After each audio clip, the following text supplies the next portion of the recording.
The community was like one big family. We shared like siblings often do.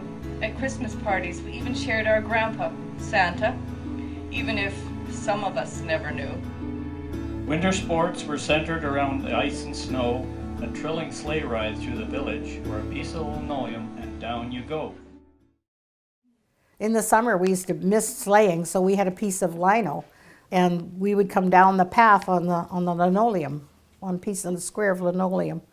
I remember that too. But what I really remember was the air was cold and crisp, so it must have been either September or May, like, you know, when that turn of the seasons. Below the big toboggan that Mr. Brunt had built, great big heavy thing, and held about 6 or 8 of us kids, solid wood. And then the whole pile of us would pile on, and we would go. I remember going so fast.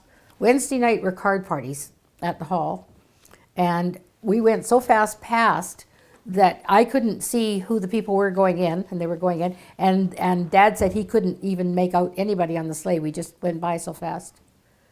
We did not get towed, the sleigh towed to the top of the hill. We pulled it up all the way to the top of the hill. And sometimes we even went from the very top, right at the Malahat, where the road came in, and went all the way down. I remember that distinctly, and I just remember how much fun it was.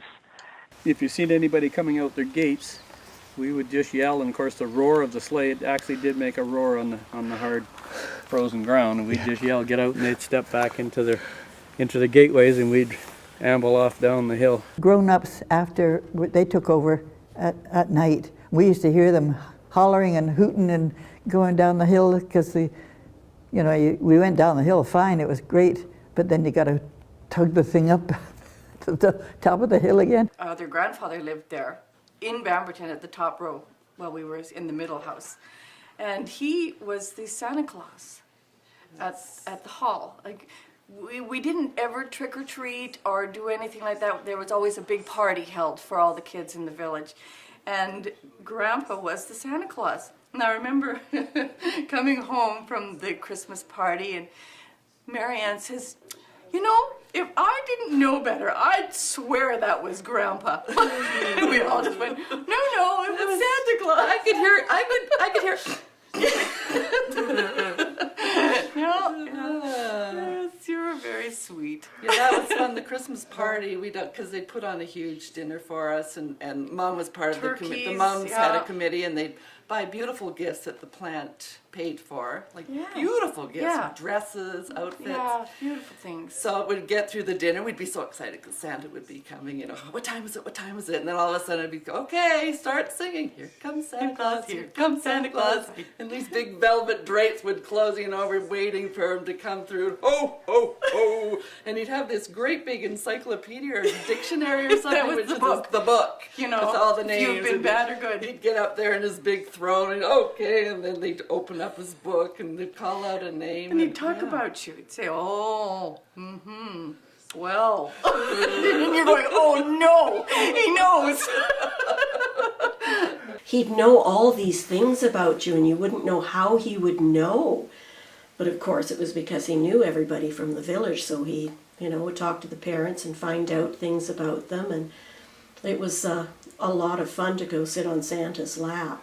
Oh, Christmas, yes. I sat on Santa's knee, and when I was 16, I was told that was the end of that, because I was 16 then. You're cut off when you were 16. The wives, the mothers, I guess, you got something that was going to fit because the mothers knew everybody. Oh my goodness, no, we were really, really excited, and as they say, they put on a beautiful turkey dinner with all the trimmings, and everybody in the place was invited, and as I say, there was a Christmas present, and they weren't junk. It was always clothes, and they were good clothes.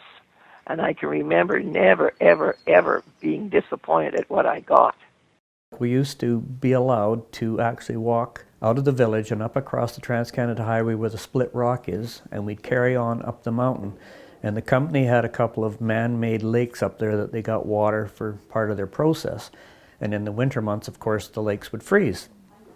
So we would borrow skates from anybody who had them, and sometimes you have to put 2 or 3 pairs of socks on.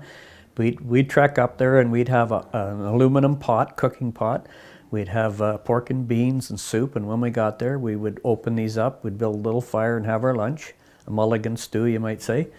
And then we would proceed to ice skate, play hockey. We would crush one of the cans, and that was our puck.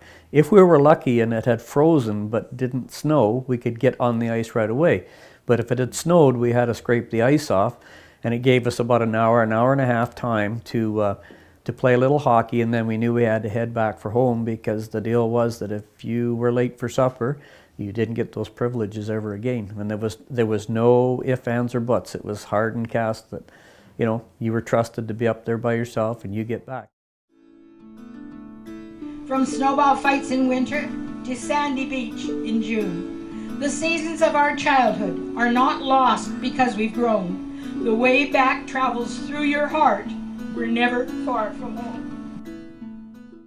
A lot of joy, a lot of joy we had in Bamberton. We just loved living there. It was absolute paradise. Happy, happy memories. And even walking down that village road now, it's like it's the same, even though anybody else would say, oh, this is a deserted place, there's nothing here, but we can still hear the memories. It's quite wonderful.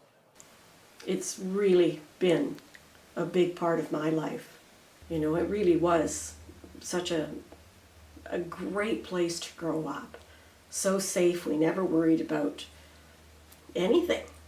And so it was like we didn't have an outside world. Bamberton was our life.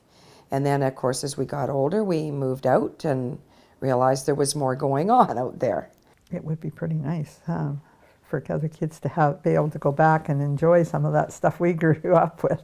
But the times have changed so much and the ways of people's expectations have changed so much that it would probably change the whole thing. But I can still recreate in my mind Bamberton. I can tell you, I can hear the kids playing. I can, you know, see our road and look along and that. And I would take them down and tell them what it was like to grow up, and they'd go, it's like another era. And I said, yeah. Even if you tried to recreate what we had, it wouldn't be the same. You couldn't do it. It was really special. And it was a community, and it was such a small community that everybody knew everybody and everybody cared about everybody. Like everybody was important. I still have very, very fond memories of Bamberton. I hear our laughter amongst the trees, names are whispered in the breeze, a rush of distant memories. Those were our days spent in the sun. We are the children of Bamberton.